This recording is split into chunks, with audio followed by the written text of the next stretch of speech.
ये बताइए कितने लोगों को ईर्ष्या होती है? ईमानदारी से गायत्री माता के सामने झूठ मत बोलना। देखिए ईर्ष्या होती है, सबको होती है, लेकिन ईर्ष्या को खत्म कैसे किया जाए? योग्यता बढ़ाइए। जीवन में व्यक्ति को ईर्ष्या नहीं करनी चाहिए, योग्य बनना चाहिए। हम ईर्ष्या ना करें, हम योग्य बने। ईर्ष्या बताती है कि आपकी क्षमता कम है, आपकी योग्यता कम है, इसको प्रमाणित करती है ईर्ष्या। अयोग्य आदमी फिर क्या करता है? गलत तरीके से सफलता हासिल करना चाहता है, गलत तरीके से गलत चीज ही हासिल होगा, सही तरीके से ही सही चीज हासिल होगा। आप योग्यता में उसे पछाड़ नहीं पा रहे हैं तो क्या करें? आप उसे डिफेंड नहीं कर पा रहे हैं तो गलत तरीका अपनाते हैं। दरअसल ईर्ष्या है क्या, पहले ही बताइए। ईर्ष्या है असुरक्षित भावना, अनिश्चित व्यक्ति, जो अनिश्चितता की भावना। आप जब असुरक्षित महसूस करते हैं या अनिश्चितता महसूस करते हैं अपने अधिकार में कि हमको यह नहीं मिल रहा है, तब आप ईर्ष्या करने लगते हैं। लेकिन ईर्ष्या हो गया तो ईर्ष्या समाधान नहीं है, योग्यता समाधान है। लेकिन एक योग्य व्यक्ति में भी बहुत विडंबना है। योग्य व्यक्ति संगठित नहीं हो पाते, अहंकार हावी हो जाता है। अच्छा, जानते हैं क्यों संगठित नहीं होता? हम कहें ना, जो बच्चों को सिखाते हैं उस पर बड़े अमल करें तो ये संसार सुखी हो जाएगा। सार्थक और प्रभावी उपदेश वाणी से नहीं, अपने आचरण से प्रस्तुत होता है। अहंकार क्यों बढ़ता है? योग्य है, प्रतिभावान है, बचपन से हम क्या दे रहे हैं बच्चों को? ज्यादा नंबर लाओ, ज्यादा नंबर लाओ, तेज नंबर लाओ, आगे बढ़ो, आगे बढ़ो। बचपन से ही हम उसके भीतर ईर्ष्या का बीज बो देते हैं। परम पूज्य गुरुदेव ने लिखा है ना, ईर्ष्या मनुष्य को इस तरह खा जाती है जैसे कपड़े को कीड़ा खा जाती है। ईर्ष्या कपड़े की तरह आपके जीवन को, आपके व्यक्तित्व को, आपके कृतित्व को, आपके जीवन को खा जाएगी, नष्ट भ्रष्ट कर डालेगी, बर्बाद कर देगी आपको। ईर्ष्या व्यक्तित्व ही सुगठित नहीं हो पाता। अब नंबर लाओ ज्यादा, ये कहना गलत नहीं है। आप कह रहे होंगे, अरे ये क्या बोल रहे हैं, अच्छा नंबर लाओ। कैसे? देखो, तुम्हारा जो फलाना दोस्त है ना, इस बार 90 नंबर लाया, तुम 92 ला के दिखाओ। वो 92 ले आया, अब पता चला वो दोस्त 94 ले आया, मुंह लटक गया ईर्ष्या के कारण। जबकि उसने 90 से 92 किया, उसका उत्सव मनना चाहिए ना कि देखो हम 90 से 92 लाए।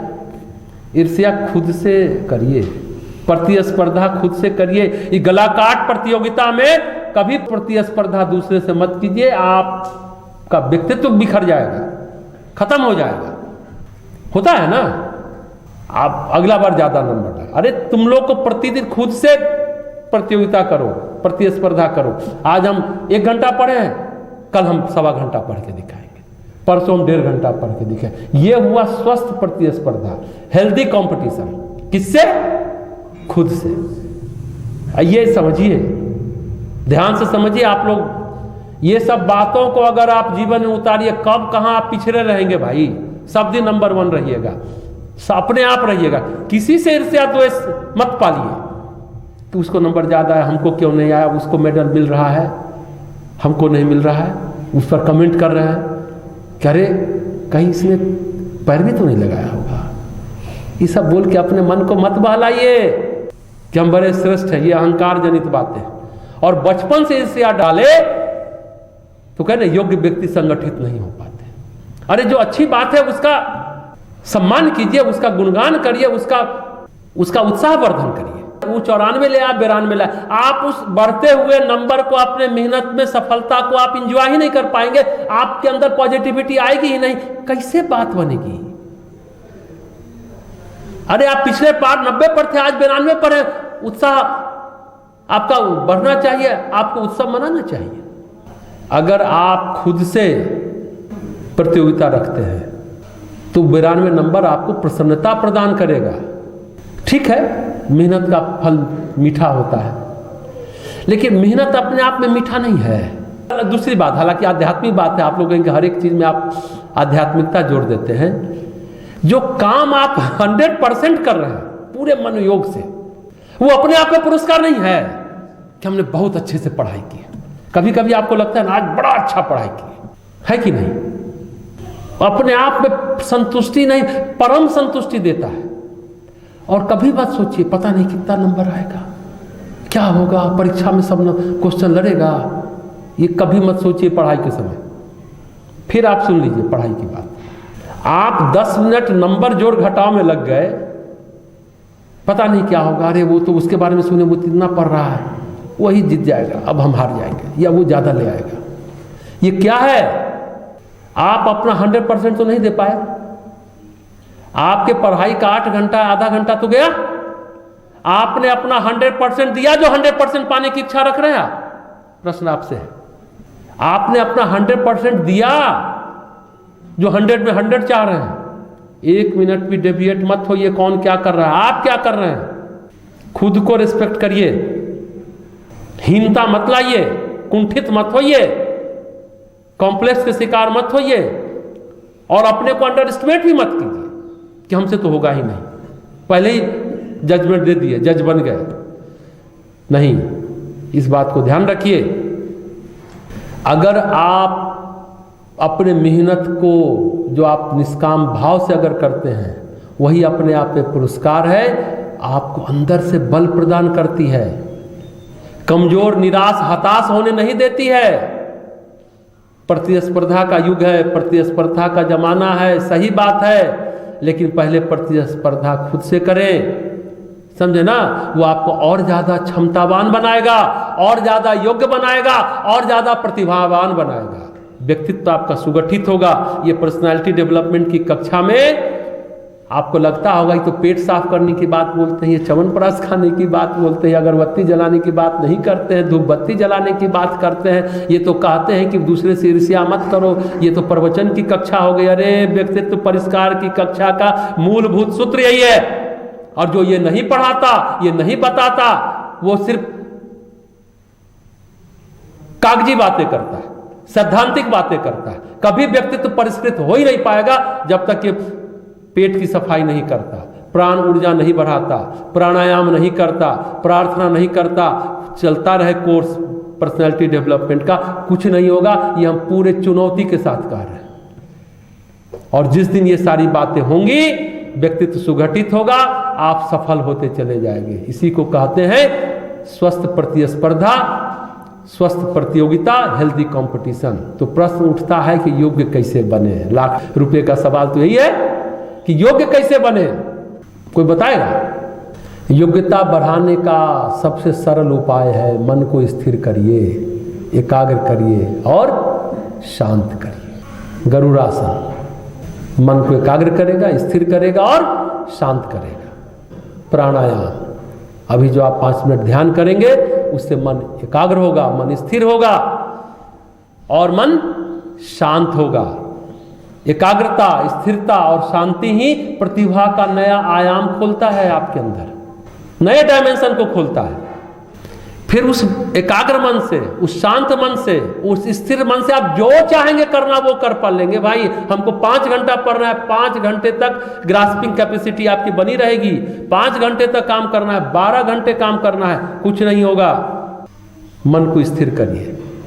उस मन से जो आप चाहेंगे करना, वो सारी ऊर्जा प्रतिभा में परिवर्तित हो जाएगी। आप अध्ययन भी कर पाएंगे, काम कर पाएंगे, साधना भी कर पाएंगे, प्रार्थना भी कर पाएंगे। ये सब जो भी करेंगे, इससे आप सबकी प्रतिभा ही विकसित होती चली जाएगी। प्रतिभा विकसित होगी। बहुत सिंपल थ्योरी है, एकदम साधारण सूत्र आपको दिए हैं। इसके लिए सुबह उठिए, पानी पीजिए। ये पानी का विज्ञान आपको स्वस्थ रखेगा, आपको सुंदर भी रखेगा, सुडौल भी रखेगा और सफल भी रखेगा। 4 स है, क्या क्या हुआ? स्वस्थ होंगे, सुडौल होंगे, सुंदर होंगे और सफल होंगे।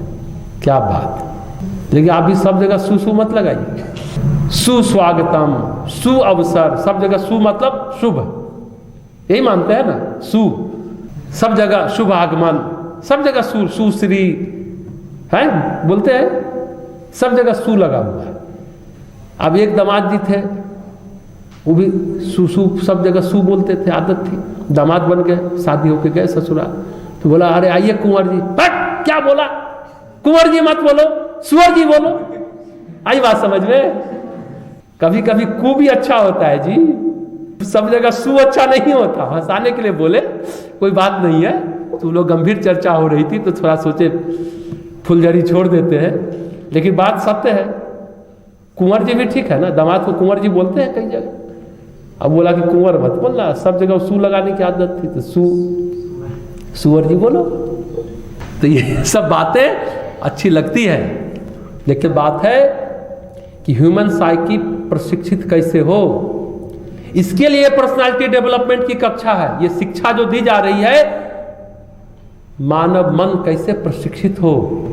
जैसे मनुष्य जन्म लेता है, कहाँ जन्म लेता है? परिवार में, फिर समाज से जुड़ता है, उत्तरोत्तर उसके सद्गुण संस्कार या दुर्गुण कुसंस्कार सारी चीजें बढ़ती जाती हैं।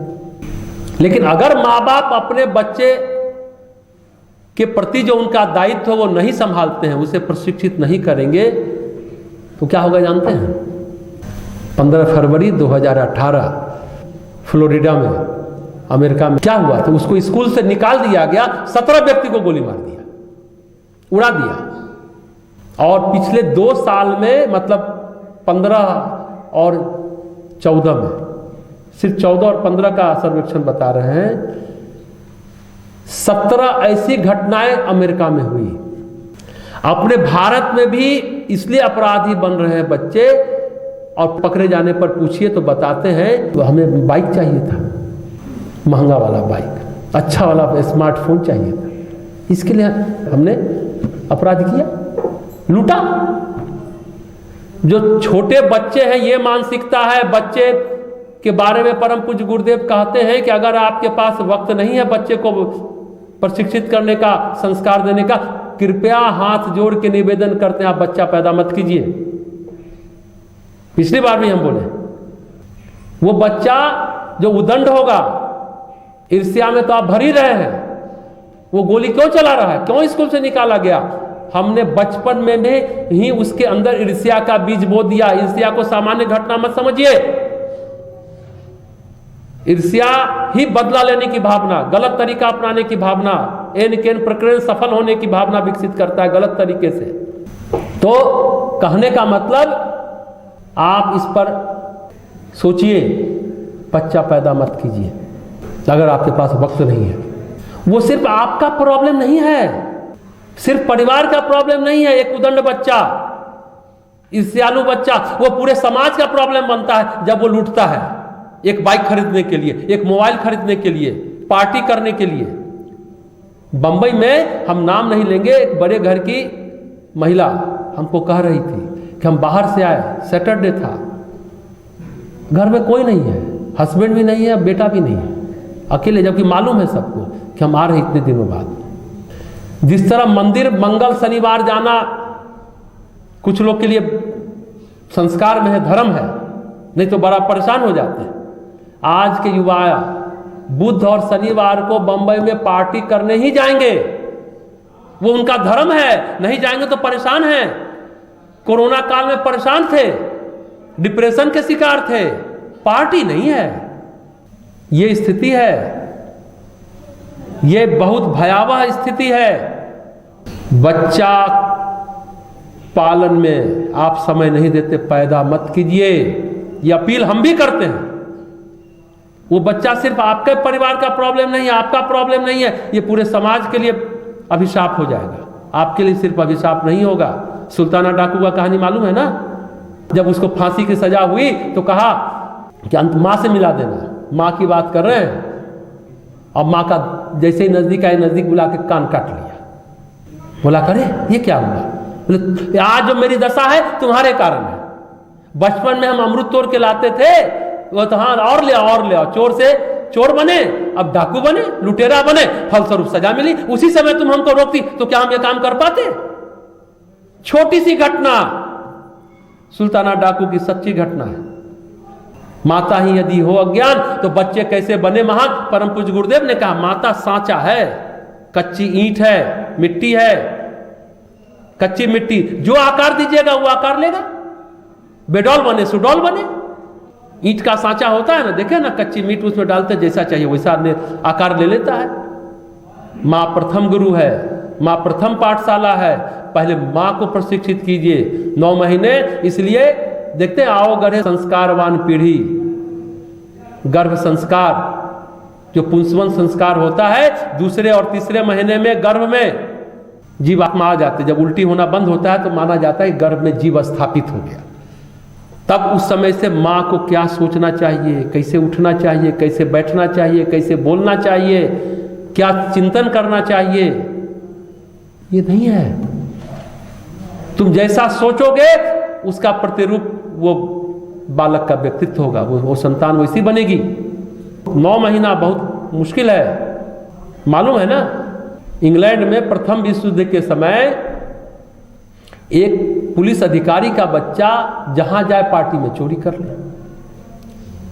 तो कीरो, फ्रांस के में बहुत अच्छे भविष्यवक्ता थे, कीरो की पुस्तकें हस्तरेखा विज्ञान चलती है, उनके पास उसका भेजा गया। तो बोला कि जब ये गर्भ में था तो क्या इसकी माँ हॉरर फिल्म ज्यादा देखती थी? यही क्राइम पेट्रोल और कौन कौन है, सावधान इंडिया ज्यादा देखती थी क्या? और उसमें उसको विलेन कैरेक्टर ज्यादा पसंद था क्या? अब पुलिस अधिकारी और उसकी पत्नी एक दूसरे का मुंह देख रहे हैं, बात तो सच थी। तो कहा कि आप इसको भेज दीजिए फ्रांस। तो उसके पास भेजा गया। अब डीएनए में था, संस्कार में था, तो फिर उसको सुधारने की बात हुई, तो वो उनके पास रहा। फिर जब आया प्रथम विश्व युद्ध के समय, उस समय तो था ना वी फॉर विक्ट्री करके इंग्लैंड में चलता था, तो सभी बच्चों को सेना में भर्ती किया गया। तो उसके बाद वो तो उसको तो पता खाली मारकाट ही मालूम था, लेकिन उसका डायरेक्शन सही किया गया, सही दिशा में, तो उसको अवार्ड मिला। अब हर एक बच्चे को कीरो जैसा प्रशिक्षण देने वाला कौन शिक्षक मिलता है और कौन गुरु मिलता है? आप लोग को तो 12 बजता है तो मुश्किल होने लगती है, आपके गार्जियन का फोन आता है। शर्म आनी चाहिए आपको भी और आपके गार्जियन को भी कि यहाँ बैठ कर क्या कराया जाता है, क्यों दिक्कत है? इतना भरोसा आप अपने गार्जियन को नहीं दिला सकते कि वहाँ अच्छी बातें बताई जाती हैं, उससे हमारा भला होगा। फोन करवाते हैं आप, हम छोड़ देंगे, लेकिन हमारा उद्देश्य पूरा नहीं होगा। ये टीस रह जाएगी हमारे अंदर कि हम लोग, ये मंदिर है, ये यहाँ हम लोग क्या करने के लिए आप लोग को बुलाते हैं? इस पर विचारिएगा और शिकायत मत करिए। आपके समय का ये श्रेष्ठतम उपयोग हो रहा है अगर आप इसको पॉजिटिवली लेते हैं तो प्रश्न ये है कि अमेरिका की नीति हो या चीन की नीति हो, चाहे भारत के किसी दल की नीति हो, आप कर क्या रहे हैं? प्रश्न ये है। ये गोलीबारी की घटना, अपराधी बनना, ठीक है, पूर्व जन्म का संस्कार होगा, लेकिन हमने क्या प्रशिक्षण दिया जैसे कीरो ने दिया उस पुलिस अधिकारी के बच्चे को? आज क्या हो गया? हर आदमी का उद्देश्य क्या है? इस गलाकाट प्रतियोगिता में हमें यही सब सुनने को मिलेगा। उद्देश्य नहीं है, भागम भाग है, चूहे बिल्ली का दौर चल रहा है। कहां पहुंचेंगे आप? हांफते हांफते, थोड़ा रुक कर, ठहर कर, ठिठक कर सोचिए, क्या खोया क्या पाया अब तक? जरूर सोचिएगा, समझ में आ जाएगा। व्यक्ति बिखर गया तो परिवार बिखर गया, परिवार बिखर गया तो समाज बिखर गया। क्या करिएगा? दुखद है। तो योग्यता बढ़ाने का, प्रतिभा बढ़ाने का प्रशिक्षण कैसे हो, और यह प्रशिक्षण सभी तक कैसे पहुंचे, यह प्रशिक्षण, इस पर आज विचार करना आज के युग की सबसे महती आवश्यकता है। यह समय की मांग है, युग की मांग है कि इस तरह का प्रशिक्षण हो। ऐसी शिक्षा जो व्यक्ति, परिवार, समाज, विश्व को जोड़ सके, उस संबंधों को जीवंत जागृत कर सके। हमें ऐसी शिक्षा पर जोर देने की जरूरत है। परम पूज्य गुरुदेव की एक पुस्तक है, अगर नीचे हो तो जरूर मांगिएगा और उसको पढ़िएगा। युग की मांग, प्रतिभा परिष्कार। आप प्रतिभा को विकसित करने के लिए आए हैं ना, शिक्षा प्रतिभा को विकसित करने की बात है। युग की मांग, प्रतिभा परिष्कार। ये भ्रम है दुख कष्ट कठिनाई या सुख सुविधा कोई व्यक्ति देता है। ये बात हमेशा रखिए। हम लोग अभी जेल में स्वामी विवेकानंद का कार्यक्रम करके आए हैं ना, वहाँ 700 कैदियों के बीच ने कहा दुख या सुख आपको कोई व्यक्ति नहीं देता, आपका कर्म देता है। ये बात बचपन से हम सबों को सिखाई बताई जानी चाहिए। ये आत्मसात कराना चाहिए सभी बच्चों के अंदर, रचा बसा होना चाहिए। कोई आपको दुख या सुख नहीं देता, व्यक्ति या परिस्थिति कोई माध्यम बने सुख या दुख के लिए, होता हमारा ही कर्म है, हमारा ही प्रारब्ध है, हमारा ही भाग्य है। व्यक्ति या परिस्थिति कोई माध्यम बन जाए तो आपके अंदर से ईर्ष्या द्वेष बैर का बहुत हद तक शमन हो जाएगा। फिर आप आत्महत्या नहीं करेंगे, किसी के सफलता से नहीं जलेंगे, डिप्रेशन में नहीं जाएंगे। इसलिए ऐसे प्रशिक्षण की आवश्यकता है। दुखों को धैर्यपूर्वक सहना चाहिए ताकि कर्मों का भोग टूट जाए। प्रार्थना करनी चाहिए कर्मों का भोग टूट जाए। ईर्ष्या, सबको लगता है ईर्ष्या तो सबके अंदर है, सामान्य बात है, इसको छोटी बात मत समझिएगा। चाहे जितने भी अपराध हो, छोटा या बड़ा अपराध हो, हत्या बलात्कार के कई कारण हो सकते हैं। कई कारण में एक कारण गोली मारने के पीछे एक कारण है, मूलभूत कारण ईर्ष्या। दरअसल मनुष्य की बर्बर भावनाएं कब जागती हैं? जब बौद्धिक रूप से वो भ्रम में रहता है, प्रशिक्षित नहीं रहता, बौद्धिक रूप से अक्षम रहता है। जो हमने कहा, इससे ईर्ष्या को नहीं, योग्यता को बढ़ाइए। बौद्धिक रूप से अक्षम व्यक्ति ही अपराध करता है, ईर्ष्या करता है। ईर्ष्या मूल जड़ में है किसी भी अपराध के, हत्या हो, बलात्कार हो, चाहे चोरी हो, चकारी हो। बौद्धिक अक्षमता मनुष्य को हिंसक बनाती है। अब देखिए, पति पत्नी है, पत्नी ने कोई सवाल पूछा या पत्नी ने कोई बात कही, अगर पति उसका जवाब देने में अक्षम है तो देखते चाटा मार देता है। कोई बच्चा भी सवाल पूछता है, आपके पास जवाब नहीं है तो आप चाटा मार देते। यानी जब आप बौद्धिक रूप से अक्षम होते हैं तो आप हिंसा करते हैं। ईर्ष्या बताती है कि आप अयोग्य हैं। ईर्ष्या आदमी की योग्यता को प्रमाणित करते हैं कि आप अयोग्य हैं। बहुत लोगों में किसी से ईर्ष्या नहीं है, मतलब वो योग्य है। मेरे पास मोटरसाइकिल नहीं है तो ठीक है, हमको ईर्ष्या नहीं होगी, इसके लिए हम कोई लूटपाट नहीं करेंगे। जो आज के छोटे बच्चे जो अपराध करते हैं, उलट पुलट गलत तरीके से हम मोटरसाइकिल नहीं खरीदेंगे। हम मेहनत करेंगे, पैसा कमाएंगे और तब मोटरसाइकिल प्राप्त कर लेंगे। हम योग्य हैं तो योग्यता के बल पर प्राप्त करेंगे। और कभी कभी तो योग्य व्यक्ति और सक्षम व्यक्ति को लगता है कि हमें मोटरसाइकिल की जरूरत ही नहीं है। बौद्धिक रूप से व्यक्तित्व के रूप में अयोग्य है से फिर वो व्यक्ति जो अयोग्य है वो उल्टे पुल्टे काम करेंगे। योग्यता में पछाड़ नहीं पा रहे हैं तो कुछ और टेढ़ा मेढ़ा कर लेते हैं। यही तो ईर्ष्या है। तो योग्यता बढ़ाने के लिए प्रशिक्षित करें घर परिवार के लोग, स्कूल के शिक्षक करें। आप लोग यहाँ आते हैं, हम लोग करते हैं। स्थिर मन, एकाग्र मन, शांत मन प्रतिभा का पर्याय है। ये अपने आप प्रतिभा के नए आयाम को खोलता है, योग्यता का पर्याय है। स्थिर मन, शांत मन और एकाग्र मन, इसको याद रखिए, इसे बढ़ाइए, ईर्ष्या को समाप्त करिए और सफलता को क्या प्राप्त करिए। है ना अच्छी बात? सूत्र यही है, स्थिर मन, एकाग्र मन, शांत मन योग्यता का पर्याय है, प्रतिभा का नया आयाम खोलता है। इसको बढ़ाइए, ईर्ष्या को समाप्त करिए और सफलता को प्राप्त करिए। और स्थिर मन करने के लिए प्रार्थना मत छोड़िए, प्रतिदिन करिए, प्राणायाम प्रतिदिन करिए, ध्यान प्रतिदिन करिए। प्राण ऊर्जा बढ़ेगी, ऑक्सीजन लेवल बढ़ेगा, आप योग्य होते चले जाएंगे।